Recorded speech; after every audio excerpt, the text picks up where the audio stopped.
আনন্দ উৎসবমুখর পরিস্থিতিতে আমরা এই ভোটটা পরিচালনা করতে পারছি বলে আমরা সবাই এতে হ্যাপি।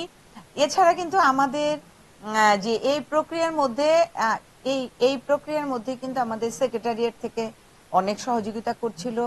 এই এদের নির্বাচন যারা করবে তাদের যাচাই বাছাই এগুলো প্রক্রিয়াগুলো চলছিল এবং এরা সবাই আনন্দিত যে আমরা নতুন কমিটি আসবে, নতুন মানুষ, এবং মূল উদ্দেশ্য হলো যে কনস্টিটিউশনে আছে যে 3 বছর পর পর ইলেকশন হবে, কিন্তু একজন 2টা টার্মে থাকতে পারবে এবং একজন 2টা টার্মে থাকা এবং এটার প্রক্রিয়ার মধ্যে যে নতুন নেতৃত্ব তৈরি হবে। এবং এটা যেহেতু মিডওয়াইফারি সোসাইটির নতুন একটা প্রভিশন ওদের, সেখানে এরা কিন্তু মানে ক্যাপাসিটি বিল্ডিংটা অনেক বেশি দরকার, সেই সাপোর্টটা সবাই দিচ্ছে। দাতা সংস্থা থেকে শুরু করে অন্যান্য যারা সরকারি যারা আছে, বিশেষ করে মিডওয়াইফারি এবং নার্সিং যে অধিদপ্তর আছে তাদের অনেক সহযোগিতা এর মধ্যে আছে এবং এরা অনেক অনেক ভালো ভালো কাজ করছে বলে আমরা আশা করি। মিডওয়াইফারির মূল কাজই হলো তারা মাতৃ এবং শিশু স্বাস্থ্য নিয়ে তারা অভিজ্ঞ, স্পেশালাইজড, এবং তারা এই সেবাটা দিবে নার্সদের পাশাপাশি।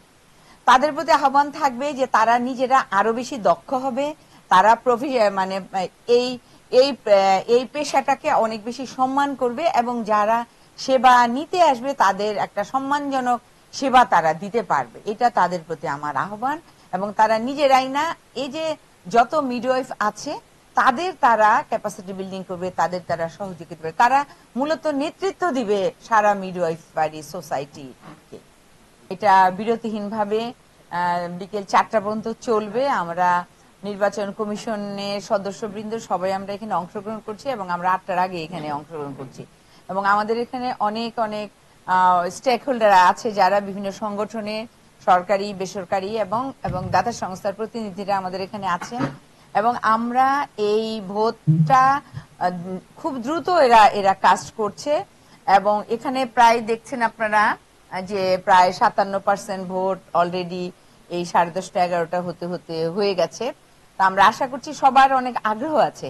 এছাড়াও কিন্তু আমাদের 8টা ডিভিশনে 8টা ডিভিশনের মধ্যে 7টা ডিভিশনের বিভাগীয় পর্যায়ে একটা হেল্প ডেস্ক করা হয়েছে।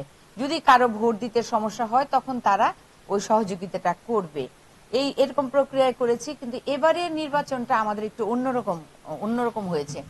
কারণ এটা হলো গিয়ে প্রার্থীদের যে যোগ্যতাকে যাচাই বাছাই করে তারপরে আনা হয়েছে এবং সেটা একটা প্রক্রিয়ার মাধ্যমে হয়েছে। গত 3 মাস ধরে আমরা এই প্রক্রিয়ার মধ্যে ছিলাম এবং আমার দুই পাশে আমার 2 বন্ধু আছে যারা নির্বাচন কমিশনের সদস্য এবং আরো আছেন বাইরে, এরা মিলে আমরা এগুলো করেছি এবং এখানে এই বাংলাদেশ মিডওয়াইফারি সোসাইটির এটা জাতীয় পর্যায়ে 2য় নির্বাচন এবং এই নির্বাচনটা হচ্ছে শুধুমাত্র যারা মিডওয়াইফ তাদের মধ্যেই এই নির্বাচনটা হচ্ছে এবং এটার মধ্যে যে 8টা পদ এবং 8টা পদে 24 জন প্রার্থী এটার মধ্যে প্রতিদ্বন্দ্বিতা করছে।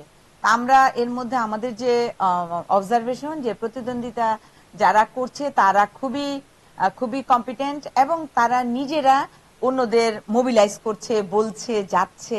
আমার নাম সামিয়া আফরিন, আমি এই চিফ ইলেকশন কমিশনার এই মিডওয়াইফারি সোসাইটি এই 2025-এর ইলেকশন।